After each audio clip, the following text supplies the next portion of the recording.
Olá, Yarlen. Hoje estamos aqui, né? É.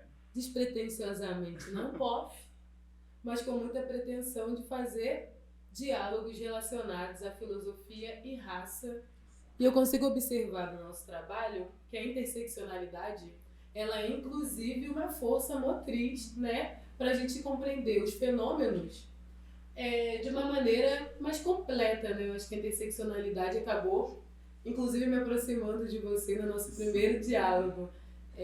De cara, nós conversamos sobre uma autora que é a nossa referência, que é a Grada Quilomba, discutindo outridade. Aí eu acredito que foi nesse momento que a interseccionalidade que nós já conversamos com outras autoras, né, passamos a conversar com ela juntas, né? Eu acho que é conversar com a interseccionalidade e não sobre a interseccionalidade. Pensando que nós estamos aqui nessa despretensiosidade completamente pretensiosa, eu queria pensar da gente fazer um modelo que dialogasse, que misturasse conversa e entrevista. Porque eu tenho algumas curiosidades sobre a sua pessoa, sobre as perspectivas teóricas e sua leitura sobre o nosso GT de filosofia e raça na Ampof, e eu acho que esse pode ser um caminho, dialogar entre entrevista e conversa. Você concorda? Eu concordo, Jéssica. Inclusive, como é que você está, né? Nos encontramos, nos conhecemos. Eu acho que esse foi justamente o ponto de encontro entre a gente, né? Essa visão interseccional que nossos trabalhos trazem, né? Que nossa vida traz também, né? Foi nosso ponto de encontro isso e é incrível como a partir do nosso diálogo sobre Grada, como mantemos uma relação até esse dado momento, né? Para mim também vai ser um prazer te entrevistar e a gente estreitar também esse laço. Nossa, eu fico muito feliz, porque é isso. Grada foi um elo, Sim, mas como uma série de outras autoras negras nos sustentam para a gente estar aqui hoje, né? Para a gente pensar a realidade, para teorizar sobre a realidade dentro da Ampof, mas especificamente no GT de filosofia e raça. De cara, eu queria saber o que te motiva a estar aqui, né, na Ampof. Mesmo que não precisa ser uma apresentação, mas o que te traz ao GT de gênero e de gênero, perdão, de filosofia e raça para poder discutir ali com pares. Eu quero entender o que te motiva. ai, adorei a pergunta.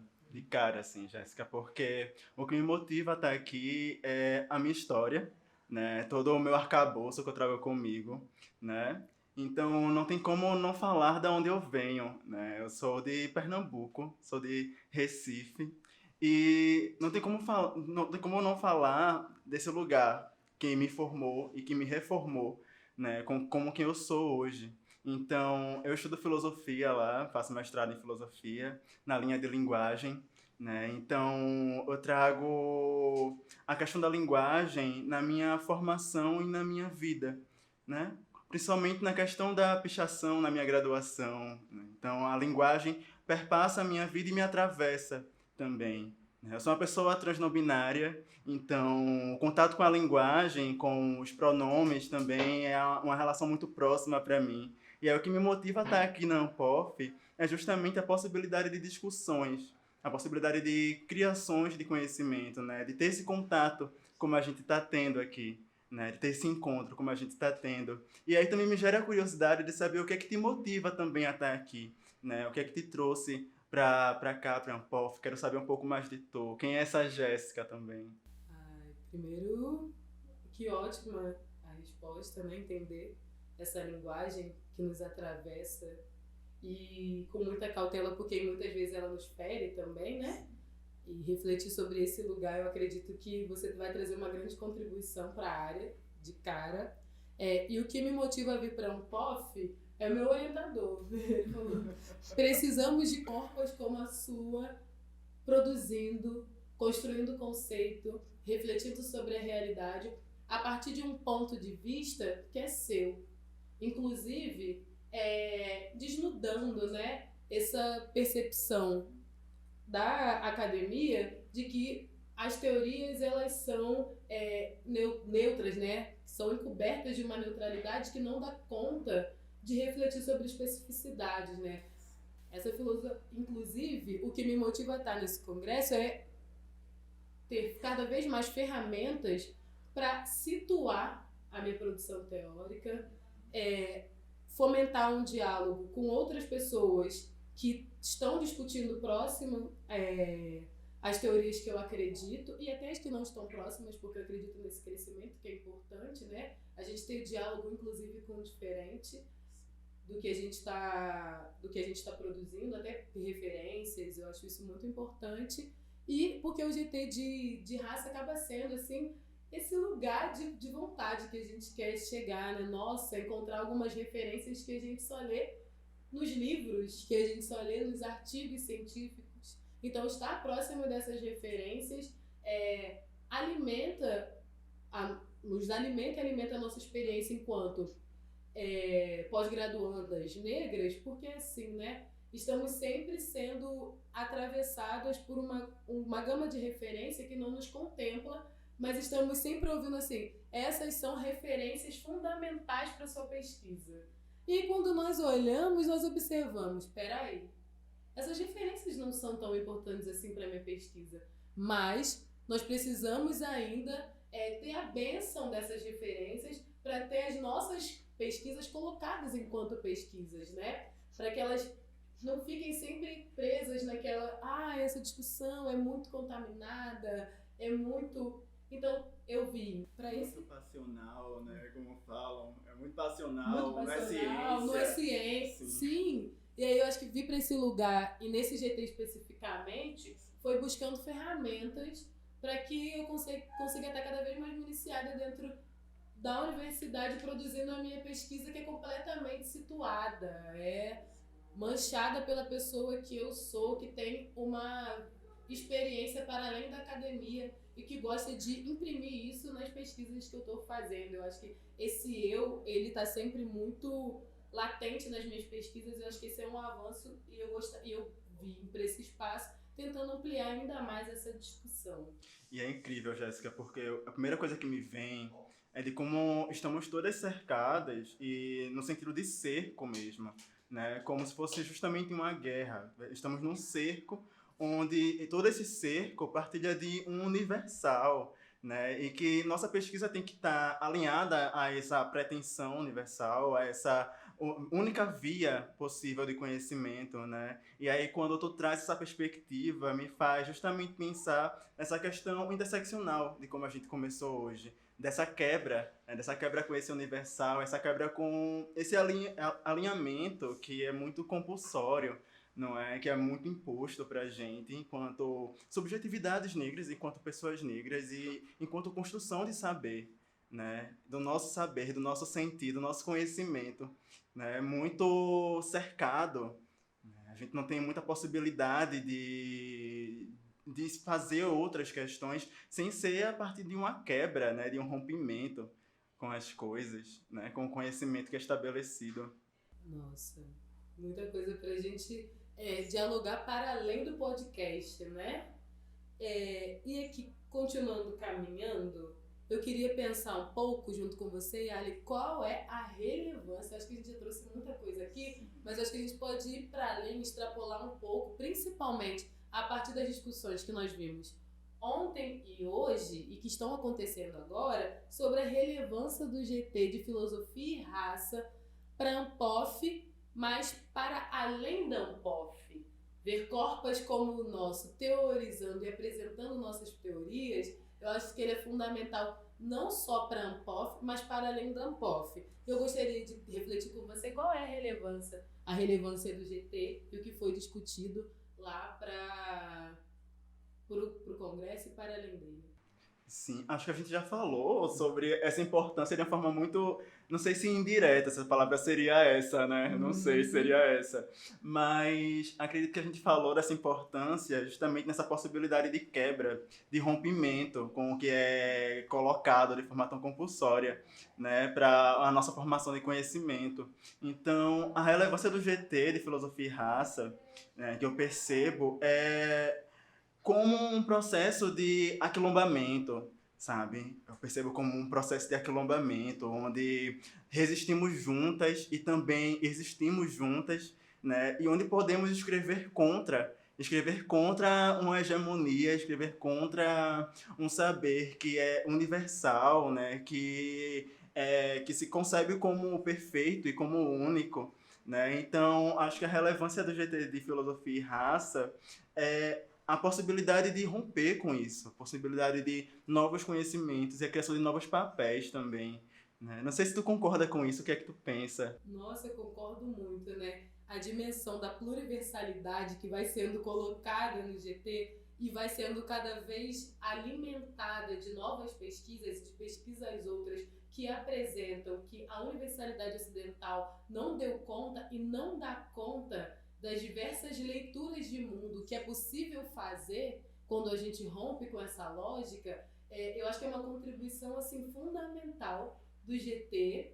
E eu fico pensando muito nessa lógica que você traz do aquilombamento, que não é uma lógica que o Ocidente consegue ler, né? E é bem dentro desse interstício em que a gente constrói, né, essa possibilidade de, a partir de outras pesquisas, observar essas contribuições para pensar o pluriverso, para entender como o universo ele é arregimentado por uma lógica padronizada que, inclusive, exclui as nossas copas e nos desinstitui da nossa humanidade. No universo, na universalidade, nós não assinamos os direitos humanos, mas é na lógica do pluriverso em que a gente consegue se reconhecer enquanto pessoa. E quando nós entendemos que tem outras pessoas nesse mesmo movimento que é nosso, ele é uma ação muito importante para a gente, se reconhecer no outro, se reconhecer na teoria do outro e conseguir teorizar com o outro, que eu acho que é um movimento que a gente está conseguindo fazer aqui. Exatamente.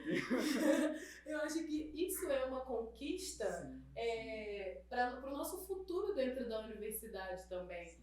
Tem uma coisa que o meu orientador fala e eu acho que faz muito sentido, que é a lógica do ativismo intelectual, que parte um pouco do que a gente está fazendo no sentido que o que é hegemônico é o universo, é o direito do humano.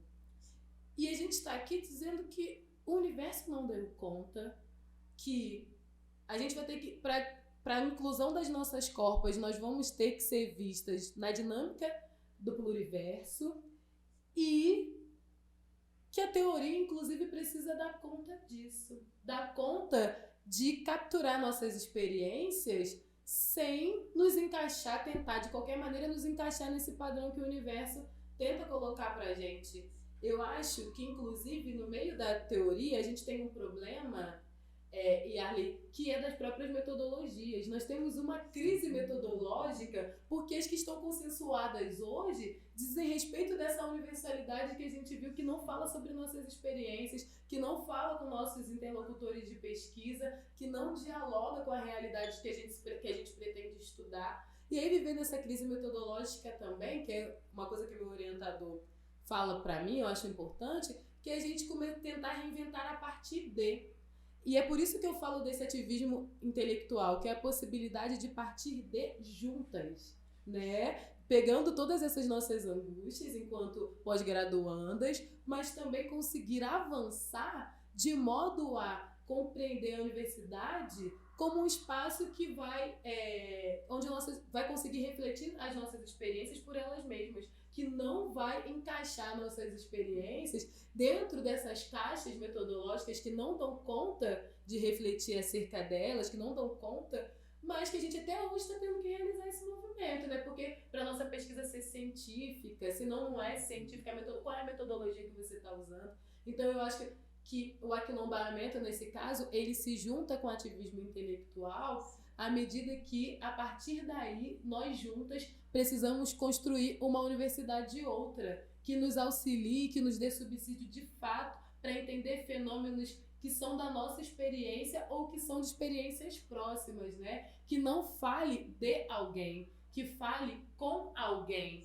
E eu acho que o GT tem trazido, ao meu ver, essas reflexões para a gente também, né? Quando a gente escuta, por exemplo, no GT, e a dimensão prática desse teu problema? Como a gente faz a devolutiva sobre essa sua pesquisa? Como a gente materializa? e a gente extrapola a dimensão da epistemologia para poder pensar a concretude dela. Eu acho que também são questões importantes que vão agregar na nossa experiência enquanto pós-graduandas. Você tem essa percepção?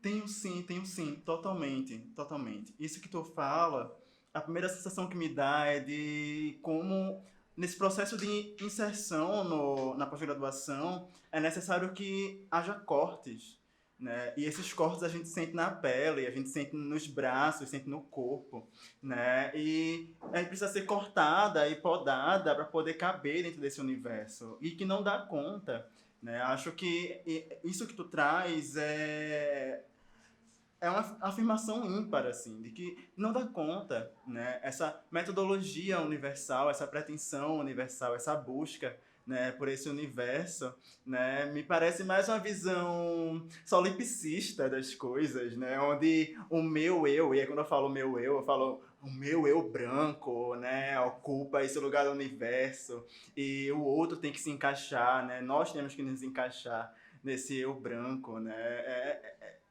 é violentador a palavra, né? Acho que a palavra é violência. E aí, quando a gente volta para a questão do GT e dessa relevância, dessa questão do aquilombamento, na nossa construção aqui juntas disso, né? Eu percebo que há potencialidade nisso, né? Percebo que tem novos caminhos, novas possibilidades, né? Nós juntas aqui podemos construir algo, né? E aí o GT dá muito subsídio para isso também, né? A construção do pessoal junto. Nossa, muito, muito, muito. Eu acho que continuar pensando sobre o IGT me traz aquela questão que a gente conversou sobre sobre a intersectorialidade, porque assim, parece que a gente está discutindo tudo isso e é muito importante, mas e para além do GT? Como a Unpof hoje tem lidado com as dimensões de raça? E aí, e por que essa implicação? E eu gostaria que você comentasse sobre isso, assim. A gente tem um GT pegando fogo sobre raça, mas o meu questionamento é, em quais outros espaços da Ampof a gente tem discutido raça? Quando a gente pega os cânones, será que há um diálogo sobre como esses cânones acabam fazendo o exercício de pegar esse quadrado e colocar nós, por exemplo, que somos círculo, que somos triângulo, dentro desse quadrado e como isso é violento?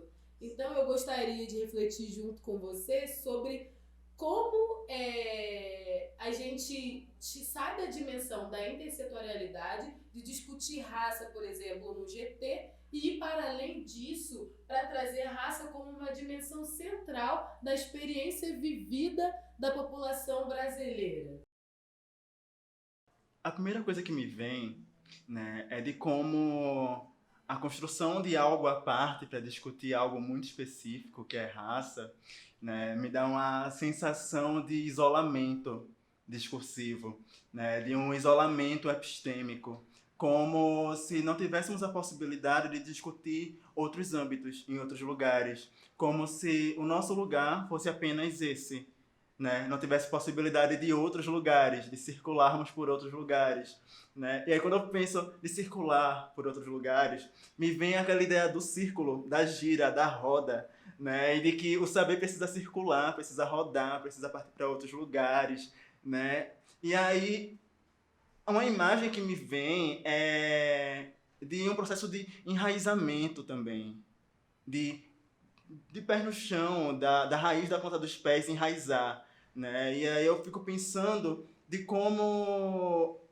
a construção do conhecimento racial e da discussão racial, ela precisa ser enraizada, né? Ela precisa ser enraizada. A raiz das árvores no concreto racha o concreto, né? E acredito que a construção do saber racial, o questionamento da raça precisa quebrar os concretos, precisa romper, né? A raiz precisa criar forças para poder romper, para poder se expandir, né? Para poder entrar em cada lugar epistêmico e discutir Kant e a perspectiva de Kant sobre a perspectiva racista de Kant, né? Precisamos discutir sobre as problemáticas de Nietzsche, precisamos discutir sobre as problemáticas da tradição filosófica em si, né? Para pegar esses saberes que nós temos, que não partilham desses saberes ocidentais, né? Que não partilham desse universo, mas de um pluriverso, né? Por conta justamente dessa visão de que existem outros para além do eu,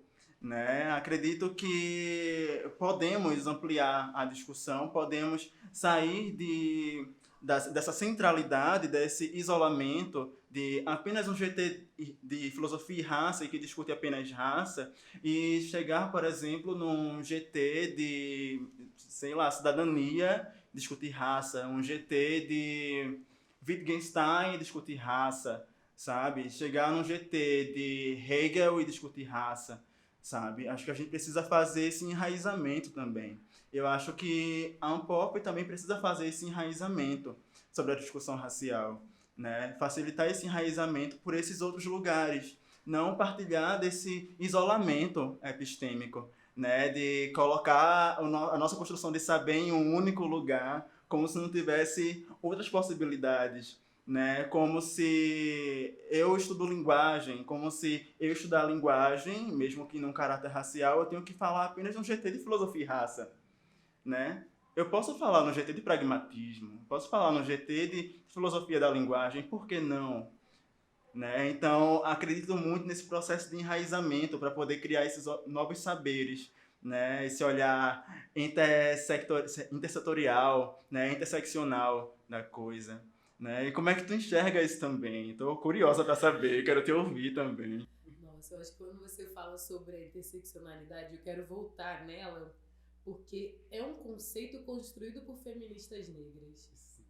E aí eu acho que aqui a gente tem um ponto importante, né? A dificuldade de se dialogar interseccionalmente diz muito a respeito sobre o processo de reconhecimento de população negra, de pessoas negras, teorizando. Eu quero partir disso, né? Porque é possível dialogar em todos os setores, em todos os GTs, STs, a dimensão da raça. Mas reconhecer que a interseccionalidade é fundamental para compreender a experiência vivida, eu acho que é admitir que nós, enquanto pessoas negras, enquanto mulheres negras, estamos teorizando. E eu deixo essa como uma provocação importante. Para nos ver mais nas mesas organizadas, para nos identificar mais vezes protagonizando os STs, para nos ver mais nesse lugar que é um lugar de privilégio na produção epistêmica, porque, infelizmente, né, enquanto pessoas negras, a gente identifica esse lugar ainda como um lugar de privilégio, porque a maioria de nós não estamos fazendo isso na academia, ainda que estejamos teorizando nossas próprias vidas. Então, acho que esse é um lugar que a gente precisa se ver cada vez mais, e para isso a gente precisa reconhecer que nós estamos teorizando. A gente precisa pegar a interseccionalidade e ver a relevância dela para a dimensão prática da vida, que é, por exemplo, não nos deparar apenas sempre com mesas de congressos grandes com pessoas brancas, né, ou com ausência de mulheres negras, pessoas trans negras. Eu acho que essa também é uma provocação que a gente precisa trazer, porque, como você falou, você pode estar discutindo no GT de raça e que isso fala muito sobre a importância da nossa resistência nesse espaço, mas você poderia estar discutindo no GT de pragmatismo. Eu poderia estar discutindo no GT de gênero. Inclusive, essa é a minha provocação agora, que é sobre você nos contar, eu acho que nos brindar um pouquinho sobre a sua pesquisa, sobre o que você traz pra gente na Unpof desse ano, né? Qual é a sua contribuição, porque eu acredito que é muito relevante e nós precisamos conhecê-la. Obrigada pela pergunta, Jéssica. Então, o que eu trouxe para a Unpof, inclusive eu apresentei hoje, né? Hoje, dia 12 de outubro, apresentei hoje pela manhã um recorte da minha pesquisa, né? Precisei podar minha pesquisa para poder caber no resumo. Eu acho que é um movimento muito comum esse, mas nesse recorte, né, eu trago a perspectiva da outridade, que Grada Quilomba trabalha no livro dela, Memórias da Plantação, né? Então, eu trago a questão da outridade como um efeito, como um resultado e como uma consequência do proferimento racista, né? Que é um proferimento que atravessa o nosso corpo, né? Ou as nossas corpas aqui presentes, né? Que atravessa, que interpela e que fere, que nos transporta, nos desloca para um lugar onde não podemos ser eu, onde não podemos ser outras, né? Deixamos de existir. Passamos a ocupar um lugar de projeção para a branquitude, né? Isso é outridade. Então, a pessoa negra sempre é uma outra coisa e não uma pessoa negra e não uma outra pessoa, né? Então, é sempre a selvagem, a que não pode sentir, né? A que a raiva não é possível de ser sentida, senão somos passivas agressoras, somos primitivas, somos selvagens, né? Esse é o lugar da outridade, né? E eu tento trazer ela como esse efeito, como essa consequência do ferimento racista, né? Somos transportadas para esse lugar. Então, quando a gente começa hoje aqui, perguntando como o que motiva estar aqui, como a gente se apresenta aqui também, né? Estamos possibilitando uma a outra de ser eu, de ser outra também, né? Quando a gente está aqui olhando uma no olho da outra, né? Se comunicando, rindo, reagindo, né? O teu olhar me chama à existência, me permite ser eu, me permite ser outra também, né? O meu olhar te permite ser eu, te permite ser outra, né? E no proferimento racista isso não é possível. Não é possível. Quando somos atravessadas pelo racismo, né, deixamos de ser eu e deixamos de ser outra. Nos tornamos aquilo que o sujeito branco escolhe que a gente seja, né? E a partir da repetição das palavras desse sujeito branco racista, né, somos fixadas a esse lugar, né? Porém, o que eu percebo na pesquisa é que a repetição das palavras também podem ser apropriadas no sentido de rompimento também, né? Muito do que estamos falando hoje aqui, né? De rompimento, de quebra, né? De ruptura com essa visão hegemônica, né? Então, quando a gente se apropria de palavras, nos apropriamos da possibilidade de agir, nos apropriamos da possibilidade de ser, né? Então, se a gente pegar como exemplo a questão do denegrir, né? Nos apropriamos dessa palavra no sentido etimológico dela, que é de tornar negro, que é de enegrecer. Então, na minha pesquisa, eu pego essas conceituações e as denigro, as enegreço. Eu pego e causo essa ruptura, né? Ou tento de alguma forma causar essa ruptura, né? E aí eu quero também te ouvir, Jéssica, o que é que tu propôs para a Unpof, para a discussão? Qual é a tua proposta, né? O que é que tu vai discutir aqui, né, no evento?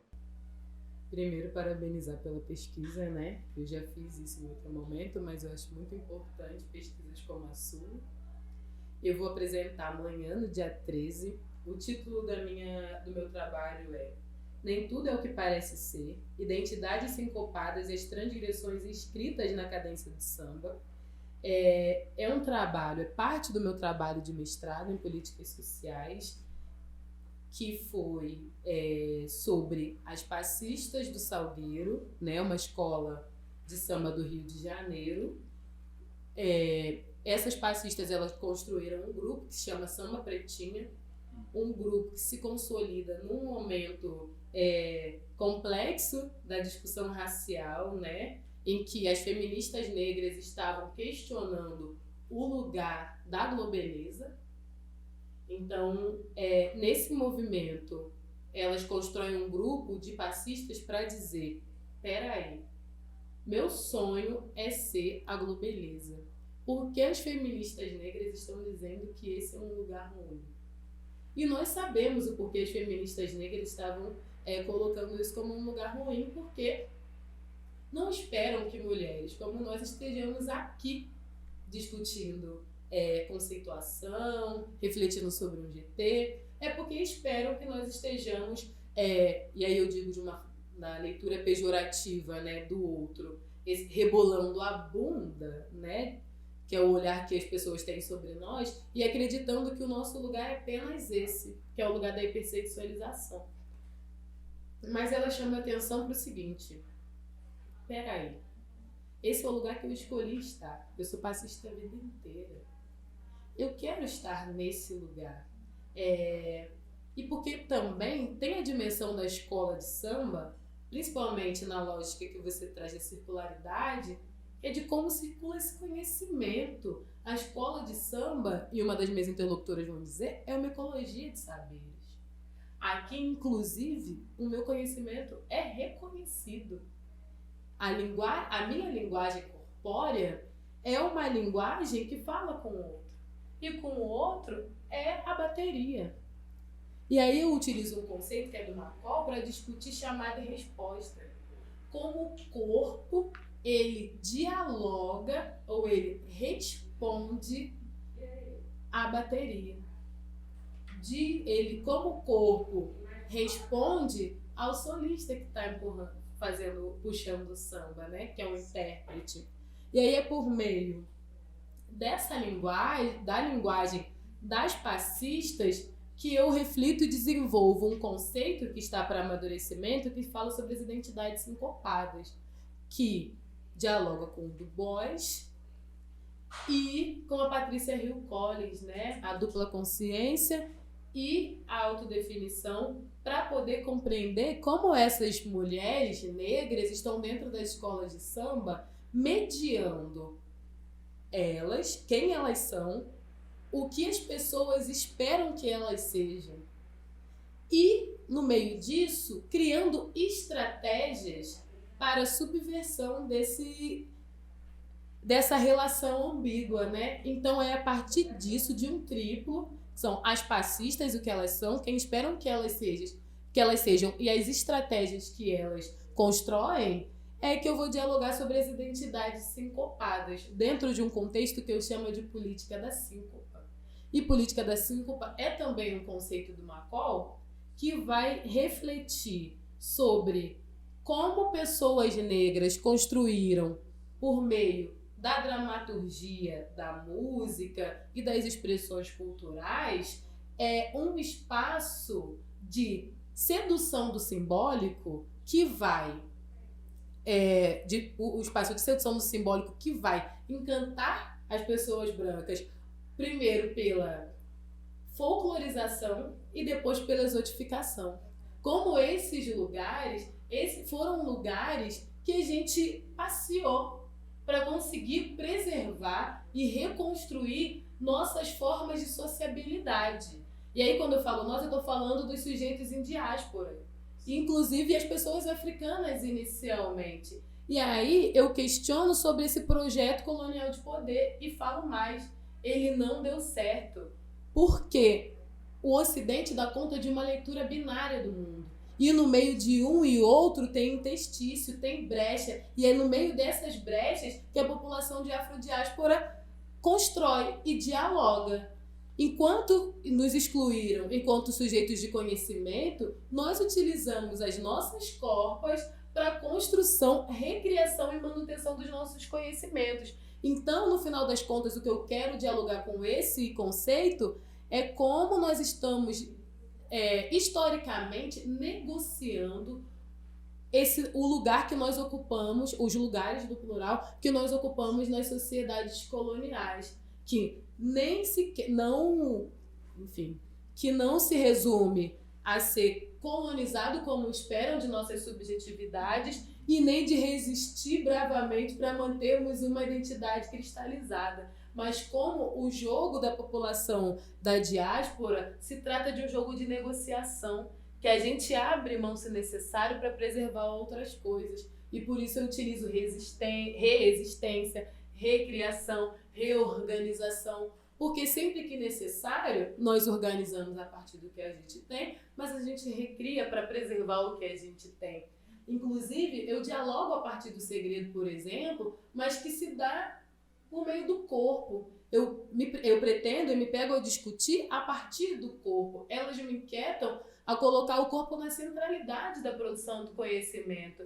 que enquanto os recursos de memória que são utilizados pela branquitude se trata da escrita, nós estamos utilizando o nosso principal meio de preservação e recriação da nossa memória, que é o corpo. O corpo como fonte de saber, como fonte de conhecimento que nos faz, hoje, em 2022, mesmo com um projeto higienista que tratava não só da desumanização das nossas corpas, mas do nosso extermínio efetivo, nós conseguimos ainda ser maioria da população. É a partir desse interstício e dessa brecha e desse jogo que é de negociação que eu quero discutir a construção de identidades que negociam e que não se pretendem cristalizadas e que estão abertas para poder preservar e recriar e reorganizar esse lugar que é nosso, que é da reexistência, que é diário, a partir das nossas escolhas, de tentar manter o que a gente acredita. Então, nesse sentido, que as passistas do Salgueiro me ensinaram muito. Porque, enquanto feminista negra, eu tinha o olhar da hipersexualização. E quando elas apresentam pra mim, peraí, Jéssica, eu tô ótima aqui. Isso é o que eu quero, é o que eu sonhei. Peraí, né?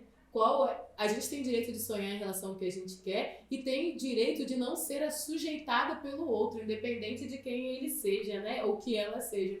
E essa foi um grande aprendizado da minha pesquisa, que não só me fez ampliar a questão do termo da raça, pela minha experiência de movimento negro, mas também de refletir sobre as dimensões dela na nossa experiência vivida. E aí eu acho que tem uma discussão hoje no GT, e eu queria que você comentasse um pouco sobre, que é sobre a ampliação do termo raça no GT de filosofia. Sim. Que até agora nós temos GT de filosofia e raça, e hoje nos foi apresentada uma discussão de que será que raça é um consenso? Será que não vamos atrás de um nome, de um termo que nos traga esse consenso? Eu queria que você trouxesse um pouquinho pra gente sobre a... E também eu fico pensando, será que esse termo dá conta? Né? Será que dá conta? Né? Porque quando eu penso assim, filosofia e raça, a primeira sensação que me dá, eu falo muito sobre a sensação, parto muito de como eu me sinto com as questões que são postas. E aí a primeira sensação que me dá é de normalização, de normalidade. E de uma normalidade que não é questionada, que não é problematizada. Né? Então, quando esse questionamento veio para a gente dentro do próprio GT e gerou essa discussão dentro do GT, né, sobre filosofia e raça, o que é essa palavra raça aqui? Né? Quais são os sentimentos que essa palavra raça aqui ocupa? Qual é o lugar que isso aqui ocupa? Né? Me parece justamente que é no lugar de uma normalidade que não é problematizada, quando poderíamos utilizar outros termos possíveis, né? Poderíamos, sei lá, enfrentamento ao racismo, sabe? Mas outra coisa que me faz pensar sobre a utilização da categoria raça e como ela está sendo utilizada é de como é colocado no sentido de não há nenhum problema aqui. Esse termo está sendo utilizado porque não há mais nenhum problema. Já está tudo resolvido.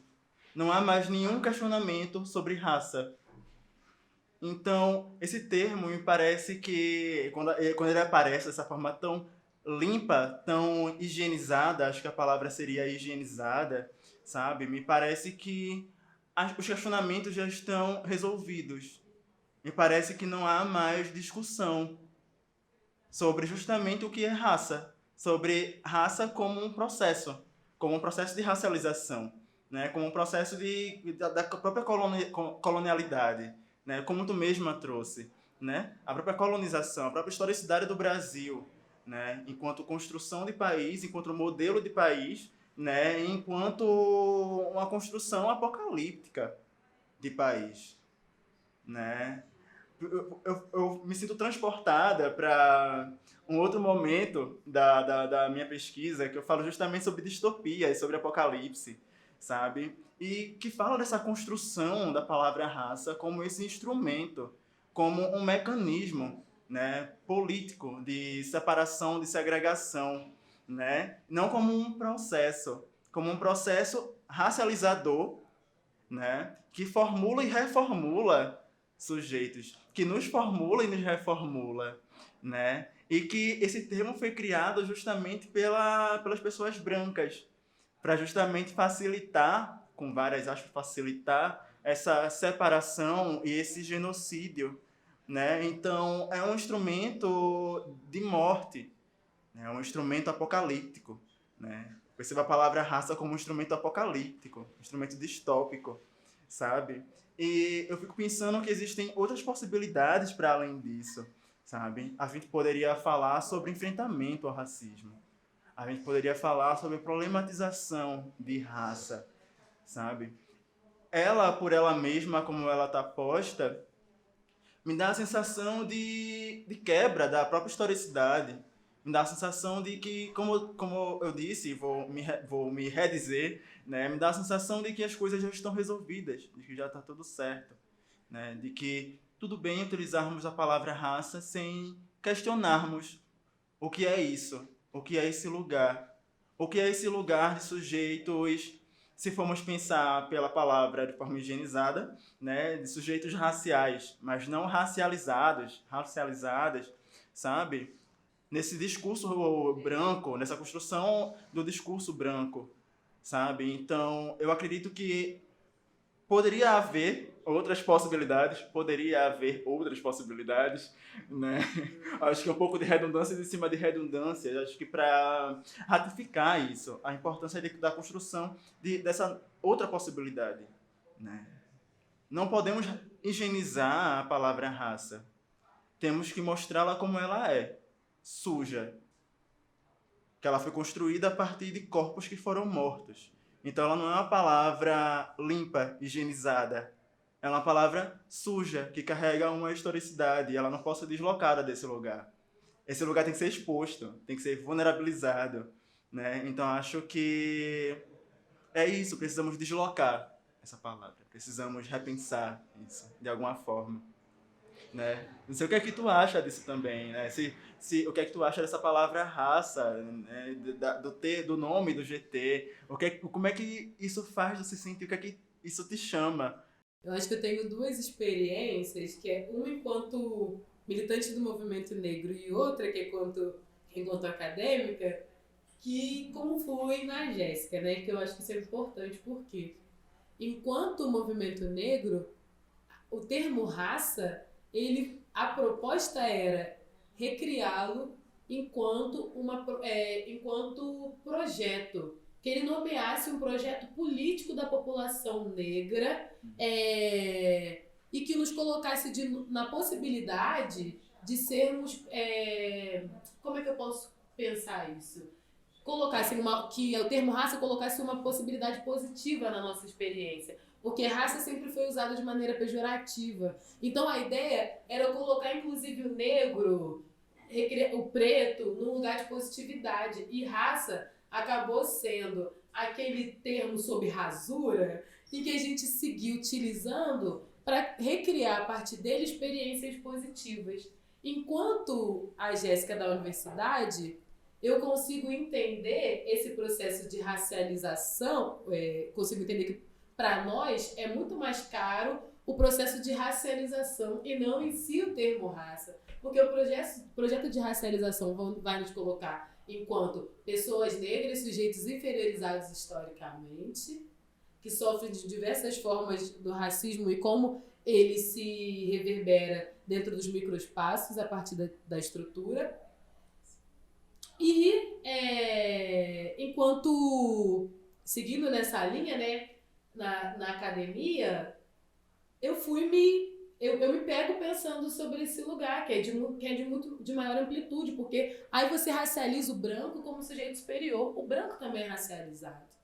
As pessoas asiáticas são racializadas, isso fala muito sobre o GT que a gente participou e que a gente está participando, que é o GT de Filosofia e Raça, e que tem diversas pesquisas refletindo sobre branquitude, refletindo sobre a racialização das pessoas asiáticas e como isso é importante para compreender a raça como um projeto que incluiu a todos, mas que cada um ocupando seu papel, seja de inferioridade, seja de superioridade, ou seja num lugar intermediário desses, que você aceita determinada raça em determinado lugar, em determinado aspecto, até determinado ponto, a partir dali você não aceita mais. Então, eu acho que são essas questões que me fizeram refletir a partir do processo de racialização. Então, só para você entender que meu sentimento também nessa discussão é um pouco ambíguo, porque raça, a gente assume essa postura no movimento negro para o negro é lindo, então vamos falar de raça sim, vamos trazer a nossa perspectiva sobre raça.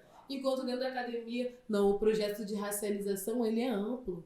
Inclusive, não dimensiona apenas negros e brancos, tem diversas raças em relação, nesse contexto. Mas eu acho que, para finalizar, Yarley, eu queria pensar com você sobre, inclusive, essas discussões que fizemos no GT, as nossas pesquisas e a importância delas no contexto atual de um governo que está em questão para a gente e que deveria estar em rasura, inclusive, mas que não está. Estamos nessa conjuntura política complexa em que a gente discute, por exemplo, o fascismo, em que se normalizam práticas racistas cotidianamente e diminuem, né, essas relações pautadas no racismo como relações do cotidiano, que não se quer refletir numa estrutura, mas que também não quer pessoalizar essas pessoas, culpabilizar essas pessoas. Então eu gostaria de pensar com você a importância do GT para a gente refletir sobre a trincheira, esse lugar que nós estamos, que é um lugar de luta,